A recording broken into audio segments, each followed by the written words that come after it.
வணக்கம் ஃப்ரெண்ட்ஸ். சான்றிலின் அவர்கள் எழுதிய மன்னன் மகள், அத்தியாயம் 37. இதயத்தில் பாய்ந்த கூர்வாள். சோழ படைகளின் முன்னணி கூடாரத்தின் முகப்பிலே நின்று வடகிழக்கில் நெடுந்தூரம் கண்களை செலுத்திய கரிகாலன் பல உள்ளத்தை அலைமோதியதால் தலையை லேசாக அதிர்த்து கையையும் அத்தீக்கில் நீட்டி ஏதேதோ கணக்குகளை போட்டான். அவன் வாயும் வெகு நேரம் வரை என்னென்னவோ முணுமுணுத்து கொண்டிருந்தது. அவன் நின்றிருந்த கூடாரத்துக்கு பின்புறத்திலும் ஏன் முன்புறத்திலும் கூட கண்ணு கெட்டிய வரையில் ஏராளமான கூடாரங்கள் காட்சியளித்தன. வெளியேறு என்று காய்ந்து கொண்டிருந்த பால் நிலவும் அந்த கூடாரங்களின் துணிகளிலிருந்து புழுதியையும் அழுக்கையையும் மறைத்து அவனுக்கு இயற்கையில்லாத வெண்மையையும் சோபையையும் அளித்திருந்தது. அந்த தருணத்தில் சந்திரன் மேற்கு புறமாக சற்று சாய்ந்திருந்ததால் கூடாரங்கள் தங்கள் உச்சிகளை கூச்சமாக பல கோபுரங்களைப் போல் தரையில் நிழலாக பாய்ச்சிருந்தன. எந்த போர் வீரனுக்கும் கண்ணுக்கு விருந்தை அளிக்கும் தன்மை வாய்ந்த அந்த காட்சி அன்றிரவு கரிகாலன் கண்களை மட்டும் சிறிதும் கவரவே இல்லை. அக்கம்பத்தில் காவல் புரிந்து எச்சரிக்கை கோஷங்களை செய்து நடமாடி கொண்டிருந்த வீரர்களின் சப்தம் கூட அவன் காதுகளில் விழவில்லை. கூடாரங்கள் நிரம்பி கிடந்த இடத்தில் வேங்கியின் மாநகர் சாளுக்கியர் கோட்டையுடன் கரிகாலன் கண் முன்னே எழுந்தது. கரிகாலன் எச்சரிக்கை கோஷத்துக்கு பதில் மன்னன் மகளின் இசையெனும் இன்னிய குரல் அவன் காதுகளில் ஒலித்தது. மனதுக்கு தகுந்தபடி இந்திரியங்கள் அசைவதற்கு அன்று கரிகாலன் ஓர் உதாரணமாக விளங்கினான்.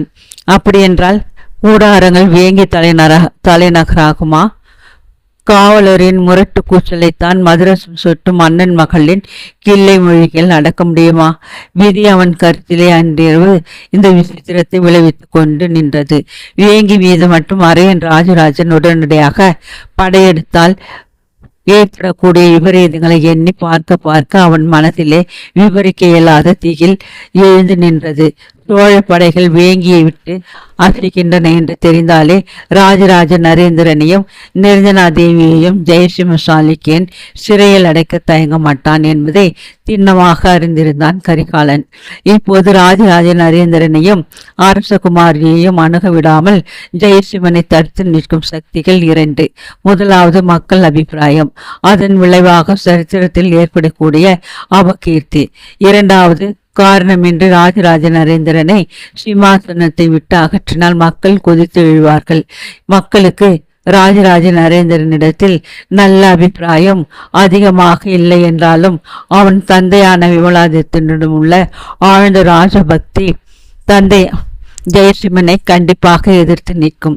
இரண்டாவதாக காரணமின்றி ராஜராஜ நரேந்திரனை அரியணையிலிருந்து அகற்றினால் வலிமையற்ற ஒரு சிறுவனை காப்பாற்றுவதாக வேஷம் போட்டு வேங்கி தலைநகரில் தன் கால்களை ஊன்றிக்கொண்டு ஜெயசிம்மன் மோசடியால் அவனை வென்றான் என்று தமிழ் கவிகள் பாயசைப்பார்கள்.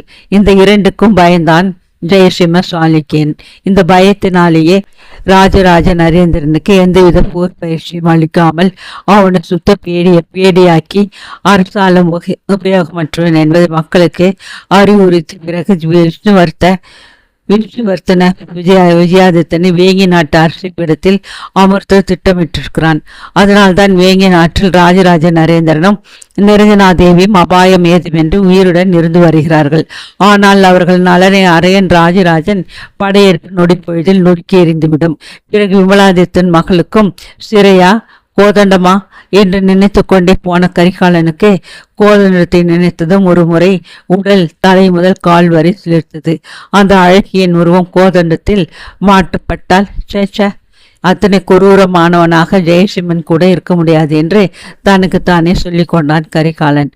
மன்னன் மகளிடம் இதயத்தை பறி கொடுத்து விட்டதாலும் படையெடுப்பினால் அவளுக்கு ஏற்படக்கூடிய ஆபத்தை நினைத்து பார்த்ததாலும் கரிகாலன் வேங்கி நாட்டு படையெடுப்புக்கே ஒப்புக்கொள்ளவில்லை என்றாலும் அவன் மனம் மட்டும் அந்த உண்மையை ஒப்புக்கொள்ள மறுத்தது.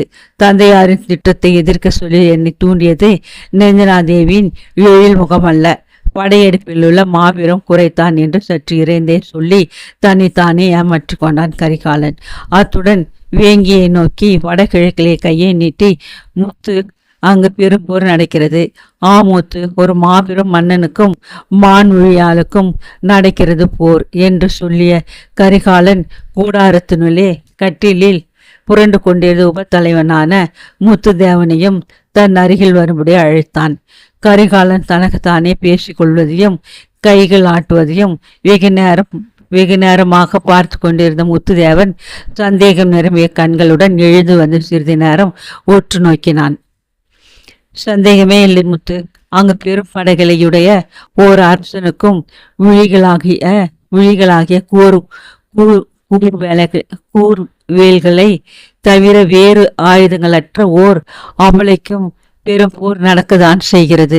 அந்த போரில் நானும் ஓரளவு பங்கு கொண்டேன் என்று கரிகாலன் வடகிழக்கே மீண்டும் கையை நீட்டினான். கரிகாலனையோட ஓரிரு ஆண்டு பிராயங்களே அதிகமுடைய வாலிபனான முத்துவேல் கரிகாலன் போக்கை புரிந்து கொள்ள இயலாததால் அதிகமாக எதுவும் பேசாமல் ஓஹோ அப்படியா என்று சம்பிரதாயமாக ஒரு பதிலை சொல்லி வைத்தான்.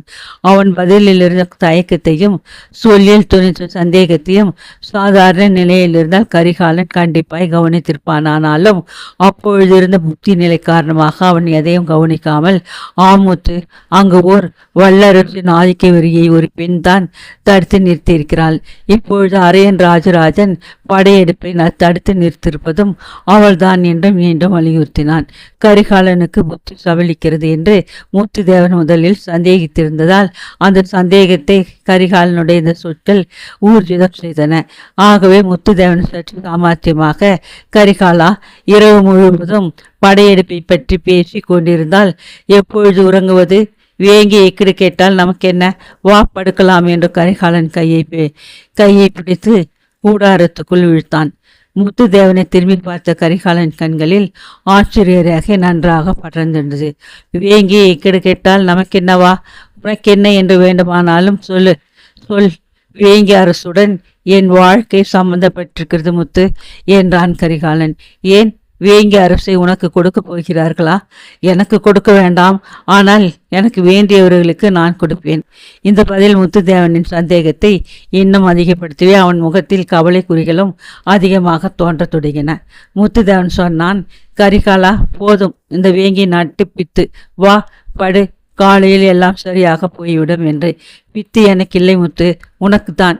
வேங்கி உள் விவகாரங்களை என்னை விட நன்றாக அறிந்தவர் இந்த சோழர் படையில் யாருமே கிடையாது. அங்கு தூதராயிருக்கும் பிரம்மமாராயிருக்கும் கூட முழு உண்மைகள் தெரியாது என்றான் கரிகாலன்.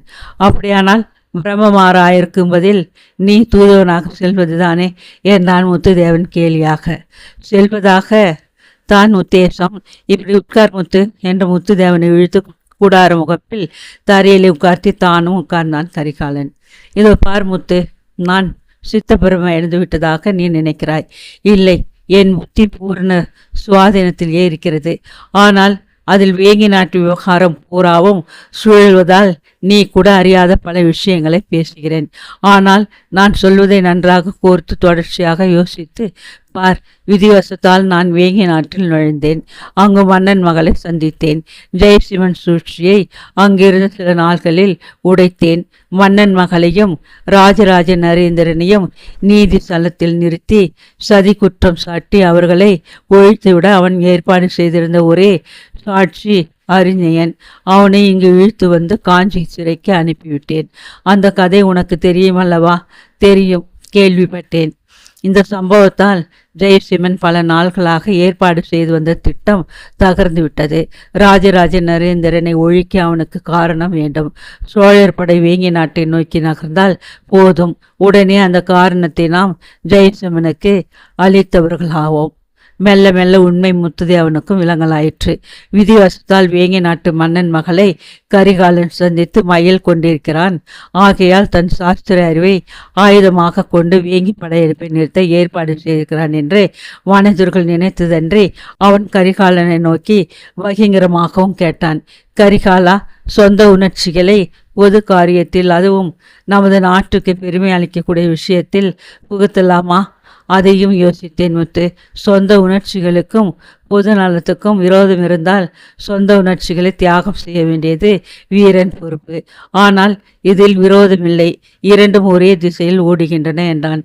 எப்படி என்று முத்துதேவன் கேட்டான். கரிகாலன் மண்ணில் சிறு கோடுகளை இழுத்தான். பிறகு இதை கவுனி முத்து, வேங்கிக்கு சற்று உயரே வடமேற்கில் மாசுனி தேசம், அடுத்தது இந்த ஒற்ற நாடு, அதோ தண்டபுக்தி. இந்த இடத்தில் தெற்கு லாடம், சற்று தள்ளி உத்தரலாடம், கடைசியாக வங்காளம். அங்கே இருக்கிறது ராஜேந்திர சோழ தேவன் கொடிநாட்ட விரும்பும் கங்கா நதிக்கரை. வேங்கி இங்கே குறுக்கே நின்றால் அதன் பின்னால் உள்ள 3 நாடுகள் வேங்கியை தாங்கி நிற்கும். எவ்வளவு படைகள் இருந்தாலும் இந்த நாடுகளின் பிணைப்பை உடைக்க முடியுமா என்று கேட்டான். உதவி படை தலைவனான முத்து கரிகாலன் இழுத்த கோடுகளை மிக உன்னிப்பாக கவனித்தான். கரிகாலன் சொன்னதிலிருந்த உண்மையும் அவன் மனதில் தெளிவாக விளங்கவே இதை ஏன் பிரதான படை தலைவர் கவனிக்கவில்லை என்று விசாரித்தான். வேங்கியின் உள்வயனம் அவருக்கு தெரியாது. எனக்கும் ஏதோ அகஸ்மஸ்டாக் தானே தெரிந்தது என்றான் கரிகாலன். அப்படியானால் என்ன செய்ய உத்தேசித்திருக்கிறாய்? வேங்கி மீது படையெடுப்பை நிறுத்த என்னால் ஆனவரை முயல்வேன். படையெடுப்பு நின்றதும் பிரம்மமாராயருக்கு பதில் நானே வேங்கிக்கு தூதனாக சென்று ஜெயசிம்மனிடம் நட்பு கொள்வேன். ஜெயசிம்மனிடம் நட்பா? ஆம், கங்கையில் நாம் குடிநாட்டு திரும்பும் வரை, பிறகு நட்பை உடைப்பது இது நம்பிக்கை துரோகம் அல்லவா? சாதாரண வாழ்க்கையில் அந்த பெயர்தான் அதற்கு. ஆனால் ராஜ்ய வாழ்வில் இதற்கு ராஜதந்திரம் என்று பெயர். முத்து ஆச்சரியத்தால் வாயை பிளந்து, கரிகாலா, இத்தனை சிறிய வயதில் இவ்வளவு விஷயங்களை நீ எப்படி கற்றுக்கொண்டாய் என வினவினான். சூடாமணி விகார தலைவர் சொல்லி கொடுத்தார் என்றான் கரிகாலன். என்ன முத்த பிஷுவா? ஆம். துறவிக்கு இதில் அத்தனை அக்கறையா? ஆமுத்து, அவர்களுக்கு சில விஷயங்களில் இருக்கிற அக்கறை எந்த ராஜதந்திரிக்கும் கிடையாது என்று சொல்லிய கரிகாலன் நகைத்தான். முத்துவும் அவனுடன் சேர்ந்து கொண்டு பெரிதாக நகைத்தான். அந்த இரவில் கரிகாலனிடமிருந்து முத்து அறிந்த விஷயங்கள் அவனை கரிகாலனிடம் பரிபூர்ண அடிமையாக அடித்துவிட்டன. அடுத்த 2 நாட்களில் தான் சந்தித்த படைத்தலைவர்களிடமெல்லாம் கரிகாலனின் ராஜதந்திர அறிவை பற்றி வானலாப புகழ்ந்து வந்தான் முத்துதேவன். அந்த 2 நாட்களும் கரிகாலனை பற்றி மிக கெடுதலான அபிப்பிராயங்களை உலாவிவிட முயன்று வந்தான் பிரம்மமாராயன். சமயாகப்பட்ட போதெல்லாம் கரிகாலன் வார்த்தையை நம்பி படையெடுப்பை நிறுத்துவது அபாயம் என்று மற்ற படைத்தலைவர்களிடம் வலியுறுத்தி வந்தான். மெல்ல மெல்ல படைத்தலைவர்களும் அந்த பெரும் படைத்தலைவர் வார்த்தைகளுக்கு மசியவே 3ஆம் நாள் எல்லா படைத்தலைவர்களையும் கூட்டிக் கொண்டு பிரம்மமாராயன் அரியன் ராஜராஜனிடம் சென்று தங்கள் ஆட்சேபனையை தெரிவிக்க சென்றான். அவன் சென்ற சமயத்தில் கரிகாலனிடம் வந்தியத்தேவர் ஒரு ஓலையை கொடுத்து கொண்டிருந்தார். அதை கவனித்தும் கவனிக்காதது போல் பாசாங்கு செய்த பிரம்மமாராயன், தேவரே, வேங்கி நாட்டிலுள்ள சோழ சூதன் என்ற முறையில் நான் பேச வந்திருக்கிறேன் என்று தொடங்கினான். வந்தியத்தேவர் அவனை நோக்கி புன்முறுவல் செய்தார். அத்துடன் அரியன் ராஜராஜனையும் நோக்கினார். அரியன் ராஜராஜன் நிழல்களிலும் புன்முறுவல் ஆரம்பிற்று. 2 பேரும் தன்னை பார்த்து சிரிப்பதின் அர்த்தத்தை உணராத பிரம்மமாராயனுடைய பிரம்மாண்டமான உடல் கோபத்தால் ஒரு முறை குலுங்கியது. முகத்தில் உஷ்ணம் பலமாக ஏற ஒரு முறை குலுங்கியது. முகத்தில் உஷ்ணம் பலமாக ஏற குரலிலும் அந்த கடுமை பூர்ணமாக ஒலிக்க கேட்டான் பிரம்மமாராயன். எதற்காக இருவரும் சிரிக்கிறீர்கள் என்று. வந்தியத்தேவர் எந்தவித பதற்றத்தையும் காட்டாமல் அடக்கமாகத்தான் பதில் சொன்னார். ஆனால் பதிலாது இல்லை. பிரம்மமாராயன் இதயத்தில் மீது பாய்ச்சப்பட்ட கூர்வேல்.